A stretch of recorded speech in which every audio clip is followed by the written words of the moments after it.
Hi there, I'm Chef Eric Crowley, owner of the Culinary Classroom in West Los Angeles, and today we are going to make red velvet cupcakes. The ingredients for our red velvet cupcakes are as follows: 2½ cups of cake flour, 1½ cups of sugar, 1 cup of buttermilk, 1½ cups of vegetable oil, 2 whole eggs, 1 teaspoon of baking soda and 1 teaspoon of salt. We have 1/4 cup of cocoa powder, 1½ teaspoons of vanilla extract, 2 teaspoons of distilled white vinegar, and 3 tablespoons of red food coloring. Our first step is we're going to take most of our dry ingredients and we're going to sift them together. We're going to take our flour, our sugar,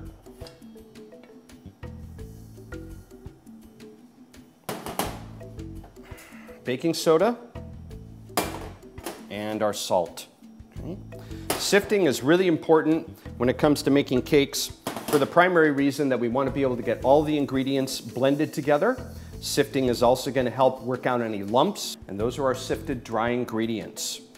Forgot to sift my cocoa powder, so I'm just going to go ahead and pour it right into here. Stir it together with a whip, and that'll be just fine. Next up, we're going to wind up taking our milk and we're going to add in our white vinegar into it. Okay. And stir that around a little bit, and you're actually going to notice a little bit of curdling when you start to stir it on up. That's absolutely fine. Second bowl right here is going to have all of our wet ingredients: the oil, eggs, vanilla, red food coloring. Blend it up really well. Then we're going to add in our milk and vinegar mixture. Our next step is really just a classic, what bakers call a straight mixing method. We're going to take the wet ingredients, pour it into the dry, stir it around just until it gets combined, and then we're going to be ready to bake. Wet ingredients are going to go in just like that. Just going to give it a gentle stir. Notice I'm not going to take the whip and really start to vigorously stir. I don't want to work up a lot of air into the batter. I also don't want to build up a lot of gluten in the flour. Gluten is a really important component with almost all baked products. It is a protein that's vital or existing in wheat more than any other grain.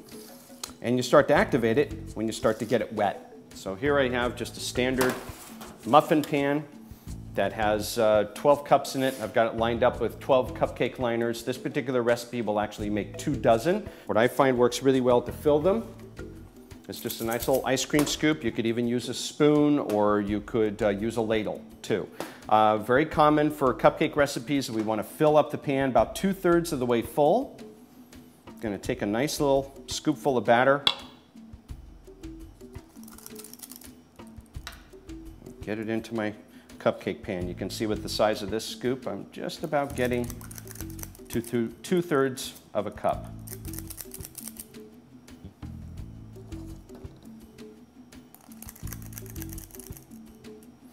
You'll also notice that the cupcake batter is actually going to come up on the side of the paper. That's absolutely fine. You'll also notice that the cupcake batter may actually not be totally smooth on the top, as with this one here. That's fine as well. And after they're all filled, just take the pan, give it just a slight little tap, even give it a little bit of a shake, and then this guy is ready to go into the oven. Okay? Really make sure that you're in the center of the oven, and in about 10 to 12 minutes, we're going to go ahead and bring the cupcake on out, and we're going to test it with a toothpick. If the toothpick comes out clean with no crumbs sticking to it, that's it. They're done. When they come out, they should have a really nice puffy top, and when you wind up taking something like a pick, you should be able to go in and out of the cake, and it should actually come out clean. Notice I've got a couple of little crumbs sticking to the end of the cupcake. That's fine, okay? If you wind up baking it to where the pick comes out absolutely clean, your cupcake is going to be completely dry. So now that my red velvet cupcakes are out of the oven and have been allowed to cool off, I'm ready to decorate them. I commonly wind up utilizing my cream cheese frosting, a recipe of which you can find elsewhere. And I'm going to wind up taking a cupcake. Got my cream cheese frosting inside a pastry bag with a star tip. And we're going to basically make some nice little rosettes on top of our cupcake. You can even get the frosting to come in contact with the paper.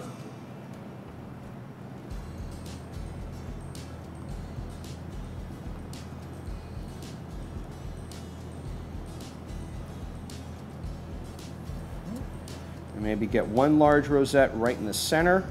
And then we're going to finish it off with a little decor, just a little heart-shaped candy that you can get at the supermarket. You can maybe even get a couple onto the plate. And that is our red velvet cupcake.